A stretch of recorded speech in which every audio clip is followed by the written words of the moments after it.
আসসালামু আলাইকুম। Police lines school and college Rangpur এর অনলাইন ক্লাসে স্বাগতম। প্রিয় শিক্ষার্থীরা, আমরা আমাদের ধারাবাহিক ক্লাসে ছিলাম। আজকে আমাদের ধারাবাহিক ক্লাসের নবম ক্লাস।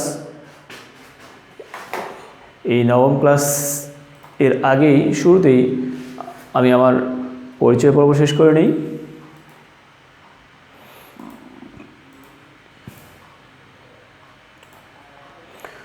আমি মোহাম্মদ মুস্তাফিজুর রহমান, সহকারী শিক্ষক, police lines school and college Rangpur.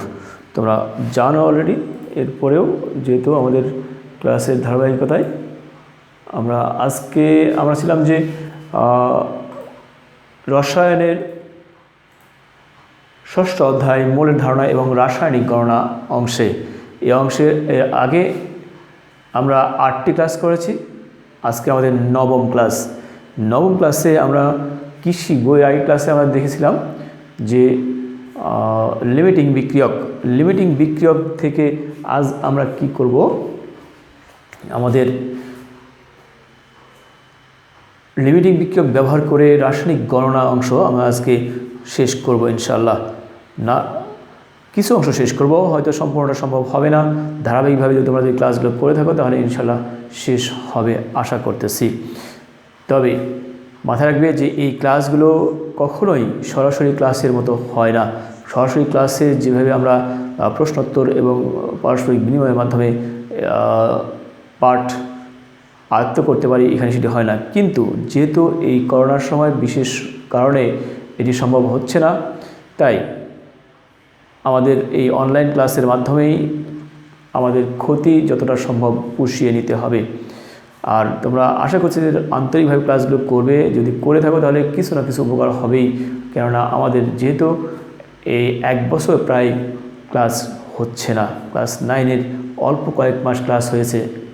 তোমরা জানো যে মার্চ মাসে ক্লাস শেষ হয়েছে, এরপরে কোনো ক্লাস হয়নি। সুতরাং যদি তোমরা একেবারেই লেখাপড়া ছেড়ে দাও তাহলে কিন্তু ক্ষতিগ্রস্ত হবে। তাই আমি বলছি যে অবশ্যই তোমরা এই অনলাইন ক্লাসগুলো আমাদের যে ওয়েবসাইটে আছে সেগুলো করার চেষ্টা করো এবং সেখান থেকে যতদূর সম্ভব উপকৃত হওয়ার চেষ্টা করো। আর যে কোনো সমস্যা থাকলে ফোনে জেনে নিতে পারো। এখন আসি আমরা আমাদের মূল কাজে। যে আমরা ছিলাম লিমিটিং বিক্রিয়ক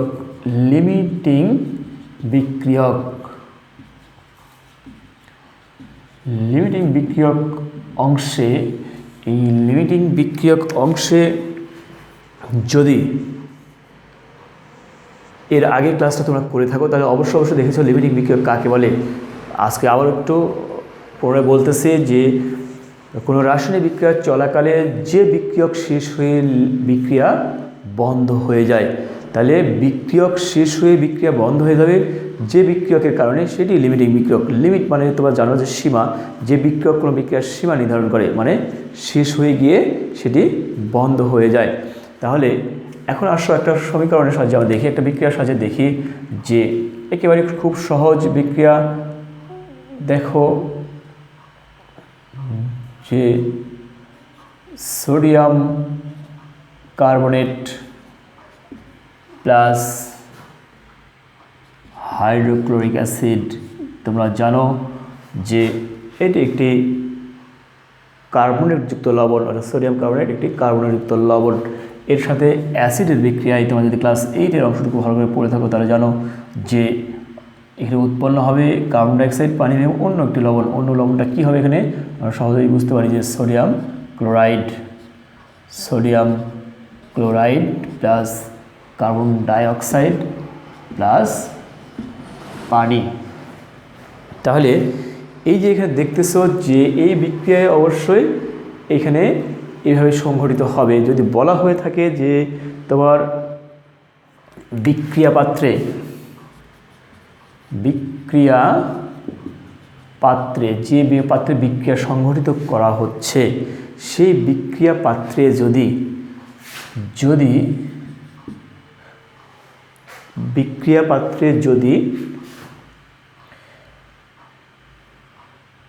26.5 গ্রাম সোডিয়াম কার্বনেট ও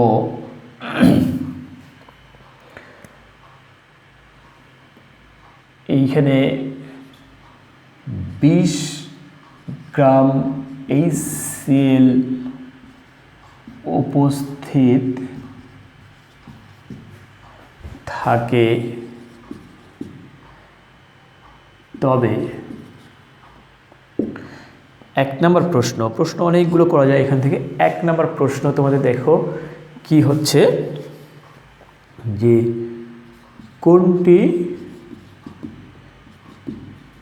লিমিটিং বিক্রিয়ক,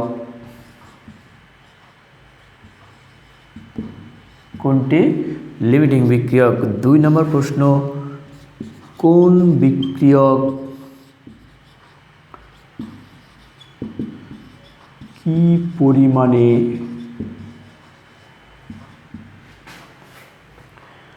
অবশিষ্ট থাকবে।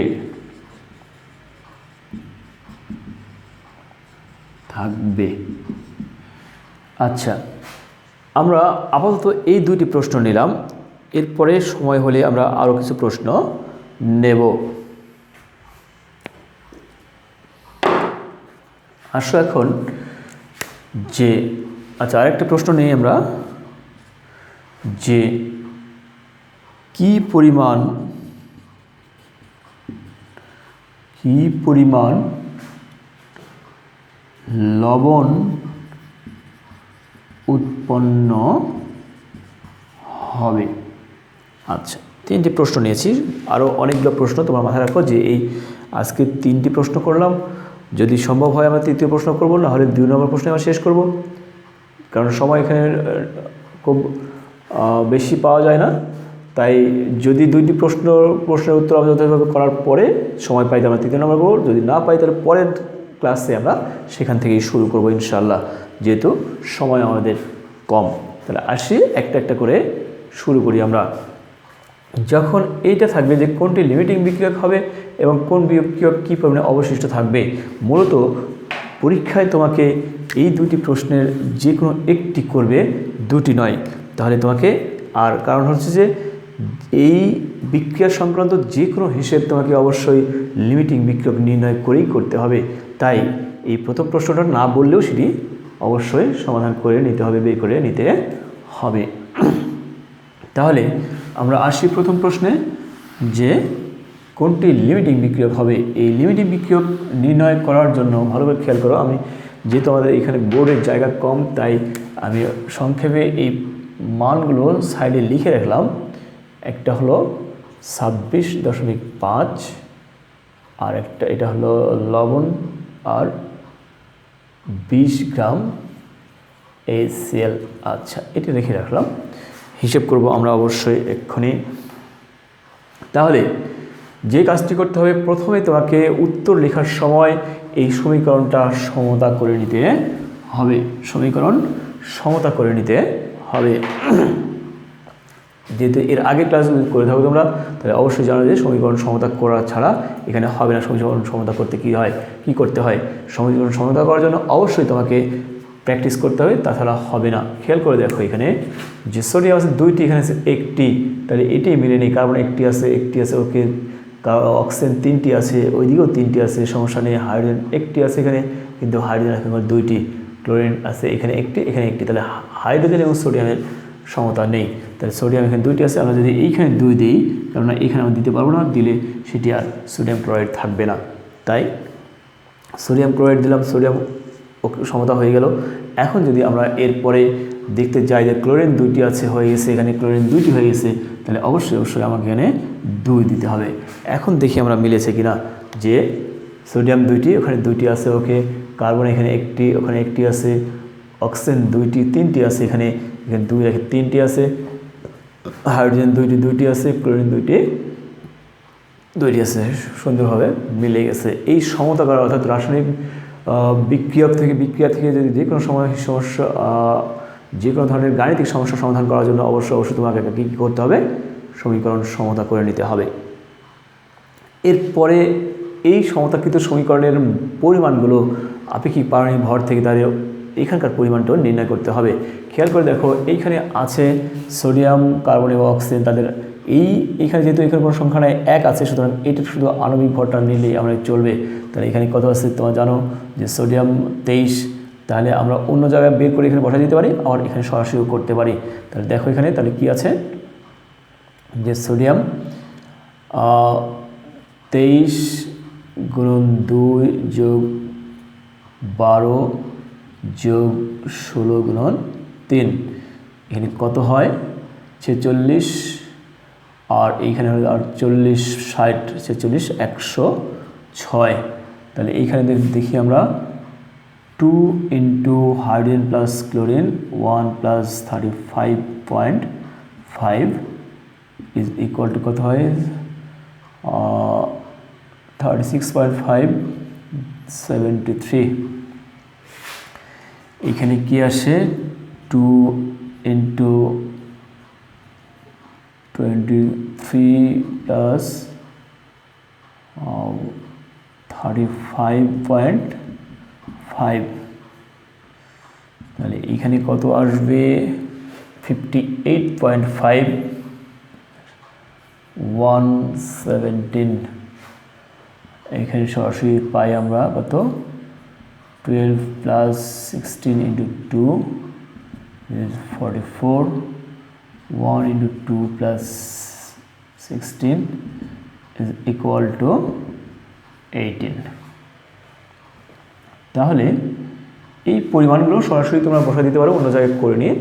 আচ্ছা, তাহলে এখন আমাদের লিমিটিং বিক্রিয়ক কোনটি হবে সেটি বের করার জন্য যে কাজটি করতে হবে, আগে এই যে বিক্রিয়া সংঘটিত হলো, এই বিক্রিয়া সংঘটিত করার পরে দেখো এই মানগুলো তোমরা সরাসরি অন্য জায়গায় হিসেব করে এখানে বসাই দিতে পারো, এই উপরের যে মাঝখানে যে হিসাব দেখিয়েছি আমি সেটি ছাড়াই। এই অবস্থায় আমরা কি করব, দেখো বিক্রিয়া অনুসারে 106 গ্রাম সোডিয়াম কার্বনেট বিক্রিয়া করে 73 গ্রাম হাইড্রোক্লোরিক অ্যাসিডের সাথে। এখন এই যে বিক্রিয়া করে এইখান থেকে কোনটি লিমিটিং বিক্রিয়ক হবে আমরা আগেই ধারণা পেতে পারি যদি আমরা একটু কৌশল অবলম্বন করি। কি করতে হবে, যে এখানে যে ভরগুলো আছে দেওয়া আছে সেগুলোকে স্ব পরিমাণ দিয়ে ভাগ করতে, এখানকার বিক্রিয়া থেকে হিসেবকৃত যে পরিমাণগুলো আছে সেগুলো দিয়ে ভাগ করতে হবে। যেমন সোডিয়াম কার্বনেটের পরিমাণ ছিল এটা বিক্রিয়া স্থলে কত 26.5 গ্রাম, এখানে আছে 106 গ্রাম। তাহলে 106 দিয়ে আমরা যদি 26.5 দিয়ে ভাগ করি কী হয় দেখি আমরা, তাহলে 26.5 ভাগ 106, এখানে আছে 0.25। তাহলে এটি আমি যেটা করতেছি এখন সেটি রাফ, তোমরা রাফে করবে, আমি এখানে দেখাচ্ছি শুধু যে 26.5 বাই 106, এখানে আসে 0.25। আবার 20কে যদি আমরা ওখানে 73 দিয়ে ভাগ দিই তাহলে কত আসে দেখি আমরা, ভাগ এখানে আসে 0.274। আচ্ছা, তাই যদি হয়ে থাকে দেখো এই দুটি ভাগফলের মধ্যে যেটি ছোট হবে সেটি লিমিটিং বিক্রিয়ক হবে।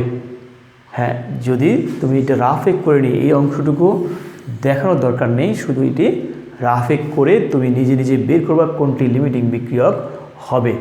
তাহলে এখান থেকে দেখতে পাচ্ছি আমরা যে এটি ছিল HCl এর জন্য আর এটি ছিল সোডিয়াম কার্বনেটের জন্য। তাহলে সোডিয়াম কার্বনেটের সংখ্যা কম, 25 আছে 27 আছে, তাহলে নিশ্চয়ই এটি লিমিটিং বিক্রিয়ক, এটা কম আছে তাই এটি লিমিটিং বিক্রিয়ক। এখান থেকে আমরা ধারণা পেয়েছে। এখন যে কাজটি করতে হবে আমাদের সেটি হলো যে যেটি লিমিটিং বিক্রিয়ক হবে আমরা যে বাক্যটা লিখবো এখন সেই বাক্যের প্রথমেই লিমিটিং বিক্রিয়কটা লিখব, তাহলে আমাদের সুবিধা হবে পরের অঙ্কটা করতে। তাহলে আমরা কি লিখব এখানে, বিক্রিয়া অনুসারে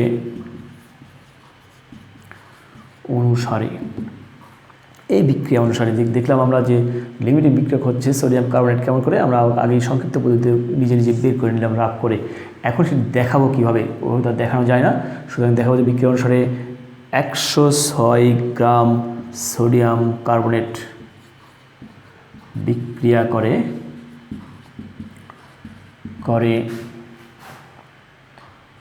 73 গ্রাম HCl এর সাথে। অতএব 1 গ্রাম সোডিয়াম কার্বনেট বিক্রিয়া করে কি হবে 73/106 গ্রাম HCl এর সাথে। কেন আমি এই সোডিয়াম কার্বনেটটা আগে নিলাম? যদি আমরা এই HClটা সামনে নিতাম তাও হতো, কিন্তু আমরা যে দ্বিতীয় প্রশ্নটা আছে কোনটি কী পরিমাণে অবশিষ্ট থাকবে সেটির জন্য আমার এটা খুব সহজ হবে, তা না হলে আবার দ্বিতীয়বার আবারও একটা অঙ্ক করে আসতে হবে। তাই আসি আমরা এখানে আবার বিক্রিয়া পাত্রে উপস্থিত ছিল সোডিয়াম কার্বনেট ছিল 26.5 গ্রাম, তাহলে 26.5 গ্রাম সোডিয়াম কার্বনেট বিক্রিয়া করে 73/106 গুণন 26.5 গ্রাম HCl এর সাথে। তাহলে আমরা যদি হিসেব করি কত আসে দেখে নিই আমাদের ক্যালকুলেটরের সাহায্যে। 73 গুণন 26.5 ভাগ 106 18.25 গ্রাম। এখানে তাহলে কী পাবো আমরা 18.25 গ্রাম HCl এর সাথে। খেয়াল করে দেখো যে তোমরা যদি প্রথম থেকে লক্ষ্য করো, দেখো এখানে 26.5 গ্রাম আমি লিখে রাখছিলাম, এটা সোডিয়াম কার্বনেট, এটা হলো HCl। তাহলে 26.5 গ্রাম সোডিয়াম কার্বনেটের সাথে বিক্রিয়া করার জন্য 18.25 গ্রাম HClই যথেষ্ট। মানে 18.25 গ্রাম যদি থাকতো আর 26.5 গ্রাম যদি সোডিয়াম কার্বনেট থাকতো, তাহলে দুটো বিক্রি করে দুটো একই সাথে শেষ হয়ে যেত। কিন্তু যেহেতু হাইড্রোক্লোরিক অ্যাসিড আছে 20 গ্রাম, তাহলে এর চেয়ে বেশি আছে নিশ্চয়ই, তাহলে হাইড্রোক্লোরিক অ্যাসিড অবশিষ্ট থাকবে। তাহলে আমরা এরপরে কী অংশ লিখব? যেহেতু আচ্ছা আমরা একটু মুছে দিয়ে আমরা লিখব। আচ্ছা আমাদের মনে হয় দ্বিতীয় অঙ্কটা করা শেষ সম্ভব হচ্ছে না, এখান থেকে মুছে দেবো। এইটুকু আমরা পেয়েছি যে 26.5 গ্রামের জন্য কতখানি লাগে আমাদের 18.25 গ্রাম হাইড্রোক্লোরিক অ্যাসিড। তাহলে আমরা কী লিখব? এখানে দেখা যাচ্ছে যে 26.5 গ্রাম সোডিয়াম কার্বনেট এর সাথে বিক্রিয়া করার জন্য 18.25 গ্রাম HCl যথেষ্ট।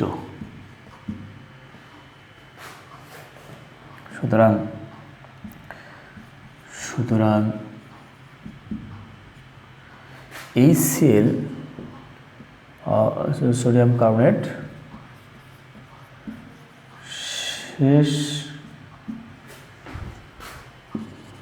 হয়ে যাবে এবং HCl অবশিষ্ট থাকবে। অর্থাৎ সোডিয়াম কার্বনেট এখানে লিমিটিং বিক্রিয়ক।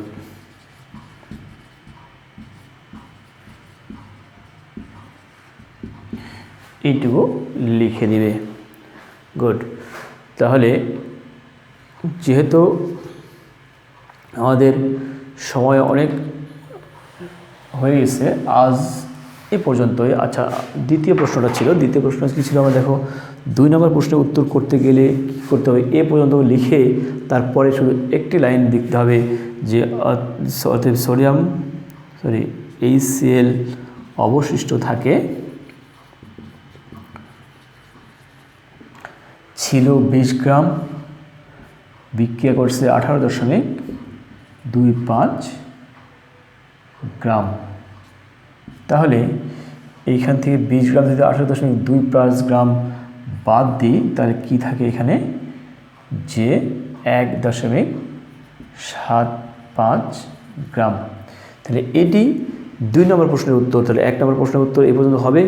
তারপরে 1 নম্বরটা সহ যদি শুধু 2 নম্বরটা চাই, তাহলে এইটুকু একটা লাইন দিয়ে শেষ করতে হবে। আর সাধারণত কখনোই এভাবে চাবে না। যদি প্রশ্ন চাওয়া হয় যে 2 নম্বরটা, তাহলে 1 নম্বরটা করে এসে এইটুকু করতে হবে। আমি আশা করতেছি তোমরা বুঝতে পেরেছ। আর ধারাবাহিকভাবে আমরা ক্লাসগুলো করবে। আজকে আমরা শেষ করলাম 9ম ক্লাস। এরপরেও এই অংশ থেকে, অর্থাৎ এই সমীকরণ থেকে উৎপাদের যে হিসেবগুলো, সেগুলো এখনও করা হয়নি। আমি আশা করতেছি ইনশাল্লাহ পরবর্তী ক্লাসে ধারাবাহিকভাবে এগুলো শেষ করে দেবো। আর যদি তোমাদের কোনো সমস্যা থাকে, প্রশ্ন থাকে, তোমরা করতে পারো। আবার আমি আশা করি যে তোমরা যদি রেগুলার ক্লাসগুলো করো, দেখো এবং সেই অনুযায়ী ভাষায় প্র্যাকটিস করো, ইনশাল্লাহ ভালো কিছু হবে। আজ আর নয়, আজকে তাহলে আমরা এখানেই শেষ করছি। আসসালামু আলাইকুম ওয়া রাহমাতুল্লাহি ওয়া বারাকাতুহু।